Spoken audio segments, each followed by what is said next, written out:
is to refer to the property that you're buying. Okay? And it gives you an extra. I think it's great. It really is. Most people ask, in my experience, most people ask what a search is for. Why do I have to do this search, or why do I have to do that search? Yeah. Having something that actually explains it will really help you through. Yeah. Flood search might be a popular one. Yeah, and they're free through the Brisbane City Council. There you go, you get on their website. And look, I'm open to that too. If you work for someone or know someone that can get you this information, yeah, let's go with that. You know, however, you've got to be mindful. If I do say to you, I'm sorry, I'm going to have to get this through the proper channels, it's because your bank will need a copy or I'm not comfortable with it, depending on the situation. But again, $400,000, $500, not big in the equation really. Any question? Another question? Anybody? They're all stumped. I don't want to buy a house anymore. Can I bring up something that I find when I have first-time owners in particular come to us to get a loan? The timing for giving the deposit. Alright, again, that's a negotiation with your agent, and I'm sure Mary's probably going to approach that during this. A contract's not a valid contract unless it's a monetary deposit paid.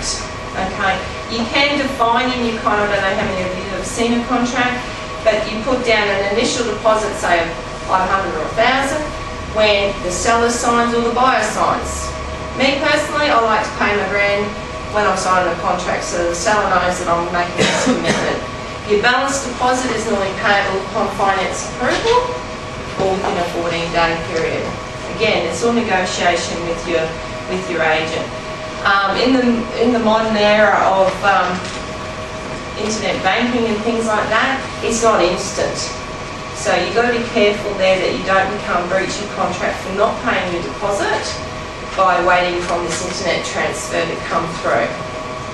Okay, so what I say to people, if they're going to plan to do it by internet transfer, to do it within 48 hours of signing or acceptance of the contract by the seller. And what about your stamp duty money? How far before settlement should you be paying stamp duty money? Well, Vicki and Eaton lawyers, we work in the real community here. No, a lot of people, and I guess this is going to get toughened up too. I say to people, you've got 30 days from when your contract's unconditional. Now, without trying to confuse everyone, when you add on your 14, so you've got 44 days from date of contract to it settling. You have to pay your stamp duty within 30 days of it becoming unconditional.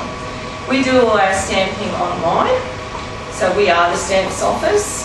Now, a lot of people, I like to get it at settlement when it's been with other deposit monies and people are putting money into the, save you tripping in to the bank, getting your bank checks every week. We can draw it if you have all your funds in your nominated bank account and you authorise your bank at settlement to draw it, I can draw it then.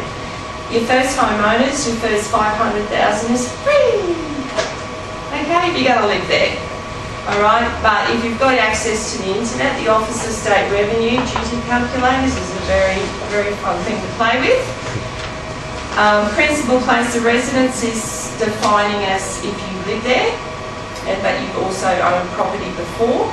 First principal place means neither of you have owned property before.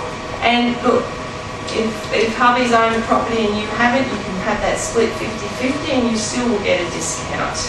But get on your Office of State Revenue website and play with that and you'll get an idea there. Is that subject to also owning property overseas? Australia. Stamp duty is worldwide. Australia. Yeah. And also your grants, also there's something in there as well. Yeah. I can look into that. Can I just say, if you're writing down that address for that is www.osr, which is Office of State Revenue, .qld. One's a shortcut, so. Can you say that again? OSR. Office of State Revenue. OSR.qld.gov.au. And then go to online calculators and then you'll find them all there. and it's the transfer calculator is the one you want. So they've abolished mortgage duty now, so you don't have to pay that. Yeah, Just good.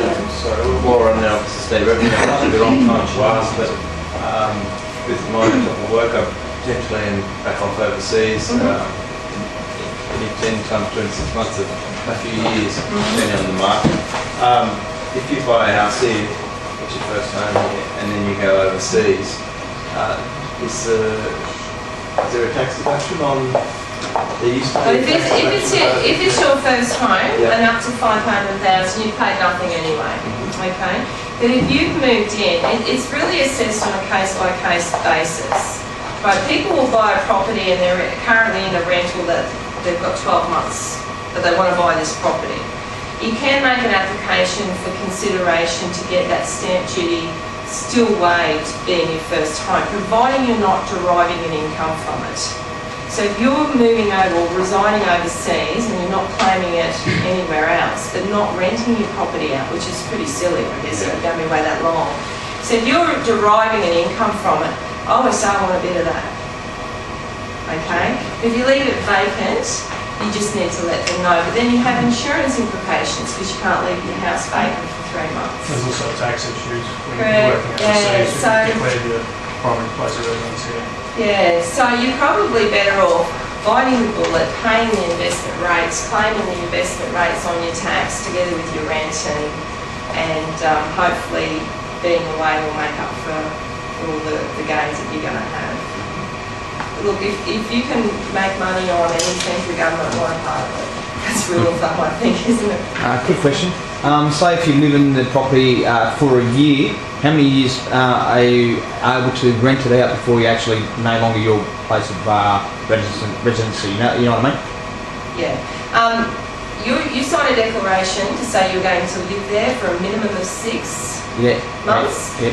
In the period between 6 and 12 months, you've got to let OSR know you've moved out. Yep. They like you there 12 months. After that, they don't care what you do. Yeah. And then how long before the taxman says, well, this is more of an investment property, and hits The moment you start earning an income from it, you move out. What are you going to do with it? rent it out. Right. So you're earning income from the But minute. what I mean is, do I get hit with capital gains?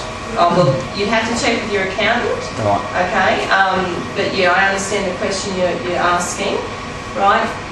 Your home, whether it's your first home or your principal place, there is some capital gains concessions there depending on what year you buy it, and it's up to 7 years. Right. Yep, Okay, but I'm not an accountant, so you really should have a chat with him. Absolutely, before you do it. With us, we have a property abroad, but we're renting over here. We're wanting to sell a property, or sell a property abroad. Over here, does that still count as our first home over here, or does that count if you've owned a home in overseas? Depends where it is, whereabouts. UK. UK. Yeah, you'd have to ask for a ruling on it. I've had a couple like that haven't gone our way. Depending on when you brought it over there, how long you lived there, and what colour your underwear is, basically. That's what they're going to want to know. But it is possible, okay? And look, have a go. But you know, you pay a percentage when it's your principal place and moving in here. And the scales, look, I could dazzle you with numbers for hours, and look, you're just going to walk away very, very confused. Get on that calculator and have a play. And there's also a ruling section that you can go to, or question and answer. What have I owned a home in the UK, or what have I done this? Have a look at that. And if you're stuck, give me a ring and I'll find out for you. But it is normally on a case-by-case basis. Same with foreign ownership. Foreign Investment Review Board, that's a very complex area as well. Yeah. So you never know which way they're going to jump. They can sometimes specifically make a ruling up just for you and make us look silly. It's quite subjective, really, what they do. Yeah, and I think the stronger your case is, and the more information you can tell them, to confuse them, really, I think. But you know what I'm saying. They've got rulings and they put you in this box, and if you're not quite fitting in this box, they'll move you to that box, and by the end of it, you mightn't be in a box at all. You know, it is a lucky dip, really, depending on who you get. Thank you very much, Tanya. Right, You've been really helpful. Look, there are a lot of in and around contracts and the whole solicitor part of this. So if you do have any extra questions, Tanya's card's definitely there in your packs. You can always give her a call. And, 15% discount is actually quite good. Most solicitors don't actually want to give much away at all. So, we've got our second guest speaker now is a woman who's had 3 decades of experience in buying and selling real estate. I've known Mary for quite some time now, and again, she is the type of person who cares about her customers and who will look after you